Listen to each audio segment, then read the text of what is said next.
Okay, so continuing, let's try problem number 45 on page 530. This is section 6.2. Problem number 45 on page 530. Let me put the problem. Let's see if you guys can see it. Um,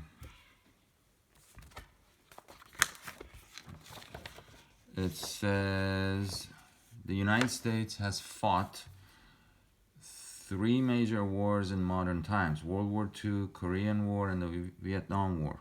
If you sum the years that each conflict ended, the result is 5871. The Vietnam War ended 20 years after the Korean War and 28 years after World War II. In what year did each end? Now, if your history is good, you already know the answers. What year each of them ended. But let's see, how can we approach this problem? We're dealing with three unknowns: the year that World War II ended, the year the Korean War ended, and the year the Vietnam War ended. So let's identify variables. Well, first of all, this is page 530, problem number 45. Okay, so let's say W for World War II, sorry. K for Korean War, and V for Vietnam War. All three of them terrible wars for both Americans and other people. But anyways,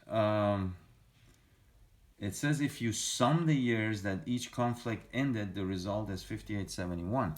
So if these variables indicate the specific year that each war ended, if I add them up,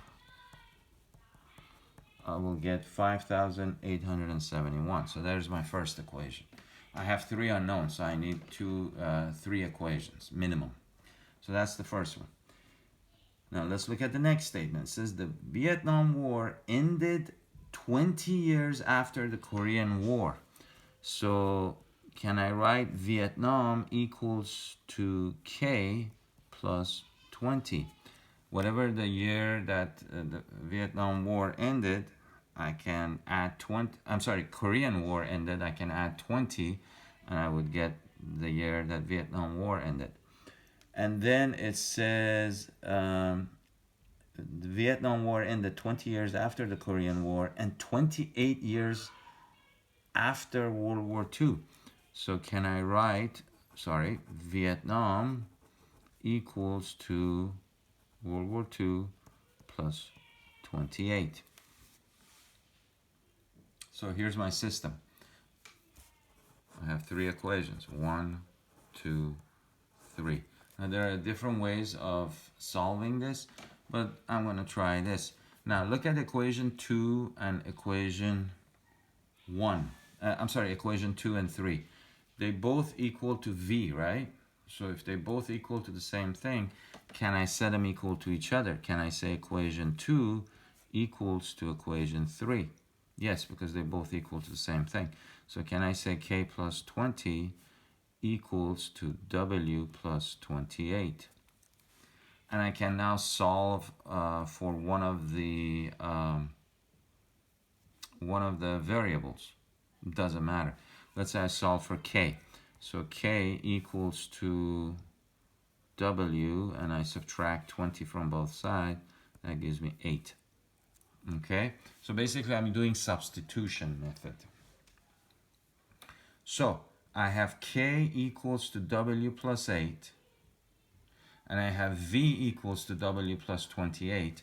Can I substitute these two quantities back into equation number 1? So can I substitute this in place of V, and can I substitute this in place of K, and then I have one equation with one variable. So equation 1 becomes W plus K, but instead of K I can put W plus 8, plus V, but instead of V I can put W plus 28. The whole thing equals to 5871. There we go. So equation 1 became one equation with one variable. So W plus W plus W, that's 3 W's. 8 plus 28, that's 36, equals to 5871. Now, if everybody knows the year that World War II ended, which actually we just celebrated 2 weeks ago, the 75th anniversary of defeat of Nazi Germany in Europe. So you should know the year. But anyways, so you subtract 36, so you have 5871 minus 36. That gives you 3W equals to 5835. And then you divide by 3. And here you go, the shocker. Everybody should know this. The greatest war in the history of humanity. 1945. World War II ended in 1945. So yeah, a few weeks ago, May 8th, if I'm not mistaken, Nazi Germany surrendered 75 years ago. And when I think April or May 6th or 7th when the Soviet army completely conquered Berlin and forced the total surrender of the German army. I think it was around that time. I don't know the exact date, but anyways. So if World War II ended in 1945, then you can figure these out. So when did the when did the Korean War end? Sorry. So the Korean War is W plus 8. So that's 1945 plus 8. That's another shocker, 1953. That's when Korean War ended. And when did Vietnam War end? Vietnam War ended 28 years later. So if you add 1945 plus 28, it will be 1973. And that's not exactly true. That's when United States ended its involvement in the Vietnam War. The actual war ended 2 years later in April of 75. So 1973 is when United States ended its involvement in the Vietnam War. So the problem is not very accurate in its statement. But anyways, I just wanted to give you an example of a system of 3 equations. Okie dokie. All right, so if you now there's an important concept in business which we call break-even analysis.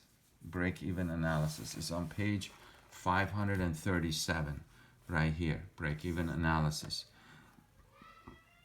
It says you should read this paragraph. You should look at these sections. This is section 6-3. I'm not going to spend too much time on it, but the business side of it is important. It says companies often use what is called break-even analysis to determine the production level at which these forces stabilize. And by forces, they mean economics of scale and diseconomics of scale. So what is economics of scale? It says in business world, a fast-growing company can often reduce the average price of its products using what are called economics of scale.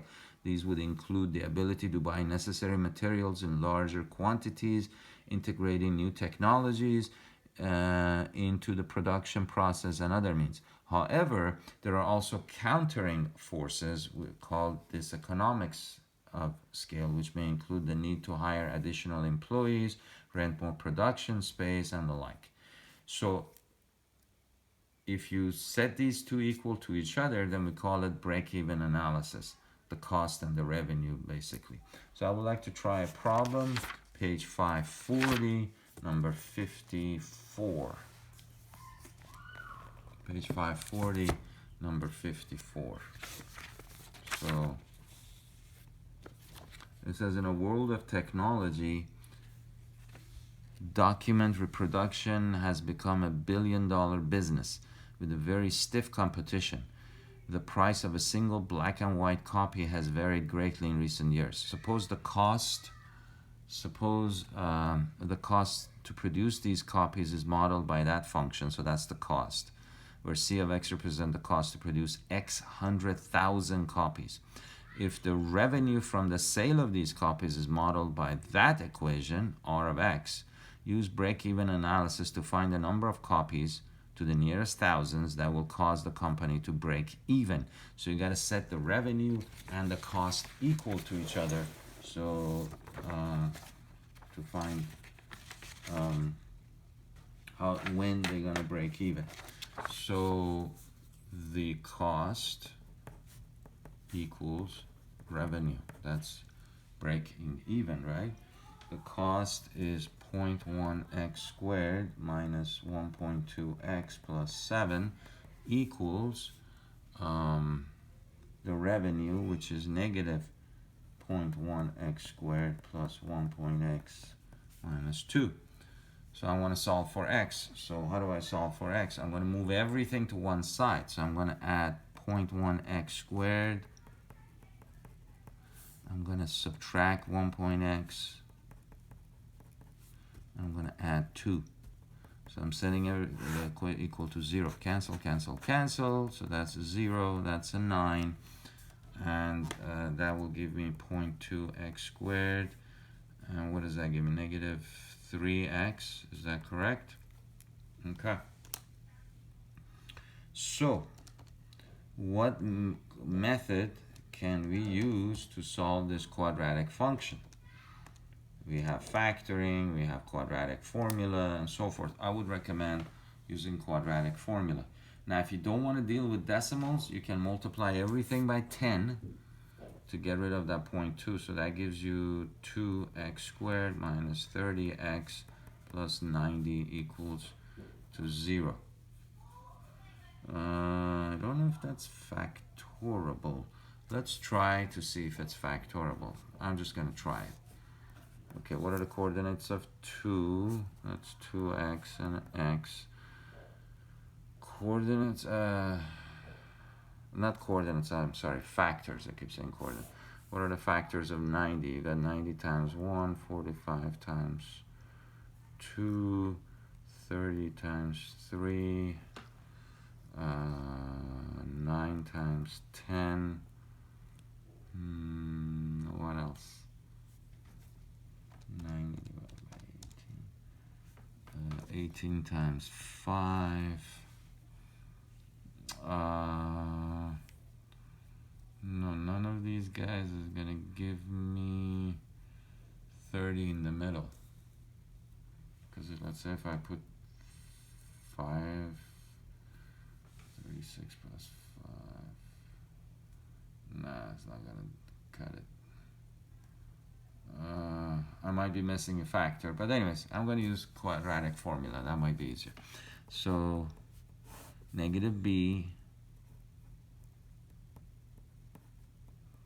plus or minus square root of b squared minus 4 times a times c all over 2a. Okay, so x equals 4 in the bottom, positive 30 here, negative times negative. Sorry, I feel like I'm falling asleep here. So 30 squared, I believe, is 900, yes. 8 times 90, that's 720. Okay, so then x equals to 30 plus or minus 180, right? Yep, over 4. Before we go any further, what method are we using? Well, we had 2 equations, right? We had 2 equations. So we're basically doing substitution because we substituted these equations in place of these variables. And we got this. Okay, so let's just take the square root of 180. So That's 13.4. So 30 plus or minus 13.42 over 4. So x equals to 30 plus 13.4 divided by 4. And that gives you 10.854. And then 30 minus 13. So 30 minus 13.41 divided by 4, and that gives you x equals to 4.1416. Okay, so we found the x's, but these are what? It says x is in, to find the number of copies to the nearest 1,000. So you got to multiply these by 1,000. So if I multiply this by 1,000, this will move 3 spaces. It will be this. And let me see if I'm reading it correctly. Find the number of copies to the nearest. Oh, I'm sorry. No. It says to the nearest 1,000. I read it wrong. It says the world of the copies. X represent 100,000 copies. So you got to multiply that by 100,000. So 100,000 has 5 zeros. So I'm going to move this 1, 2, 3, 4, 5. So sorry about that. X equals to 1, 2, 3, 4, 5. So that's actually 1,085,400 copies. And if I multiply that by 100,000, I get 414,600 copies, or basically 415,000 copies. So the company breaks even if either makes that many copies or that many copies. Okay, all right, I'm going to stop right here, and then we're going to continue with the last